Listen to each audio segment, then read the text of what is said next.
এটা আমরা কাজ করতেছি। আমাদের রাজনীতি হলো সাধারণ মানুষের উপকারে আসা। দেশবাসীর জন্য যদি আমরা কিছু করতে পারি সেটাই হলো আমাদের রাজনীতি। শহীদ জিয়ার রাজনীতি, বেগম জিয়ার রাজনীতি, তারেক রহমানের রাজনীতি একই ধাঁচে আমরা সেই রাজনীতিই করি। এর বাইরে কোনো রকম কোনো কিছু করি না। আমরা আসলে ব্যক্তিগতভাবে নিজের জন্য রাজনীতি করি না। এটা আপনারা সবাই জানেন। আমি না বললেও আপনাদের মনে অন্তত এই ধারণাটা আছে।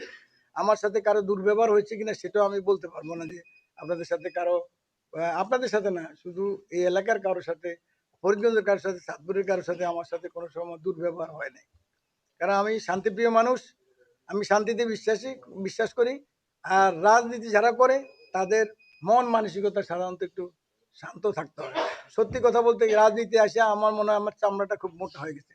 তা না হইলে আপনারা দেখেন বিগত 6 মাস থেকে কিরকম ওইটারে কি কয়, কি কি ওই আগুন টাগুন দিয়া কি বলে এটাকে, জাল, না এটাকে মশাল মিছিল। আমি আমি একদিন এর আগের ওসি সাহেবকে বলছিলাম যে ওসি সাহেব, আমি অবশ্য ওই পিছনের গলিতে একটা চা খাইতেছিলাম, মশাল মিছিল কেন বাজারের ভিতরে ঢুকবে? আপনারা তাইলে প্রশাসন কি করেন? এই মশাল মিছিলের আগুনে যদি এই আমার পুরা পরিদ্বন্দ্ববাসীর দোকানপাট ব্যবসা বাণিজ্য সব ক্ষতিগ্রস্ত হয়, তাহলে এর দায়িত্ব কে নিবে আপনি বলেন?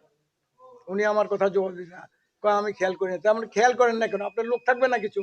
এখানে যে ফরিদগঞ্জ বাজারে টাজারে আশেপাশে যে কিছু সন্ত্রাসী মন্ত্রাসী আসে, এটা সবাই জানে, এটা চিহ্নিত, এটা সব আমলে ছিল এবং আমার মনে হয় এটা থাকবে। কারণ এরা যখন যেই গ্লাসে ঢুকে সেই গ্লাসে রূপ ধারণ করে। কিন্তু এরা কিন্তু কথাবার্তাগুলো সব হইলো অন্যরকম।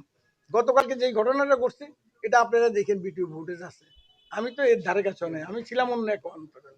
আমি তারপরে শুনতে পেলাম যে জিনিসটা।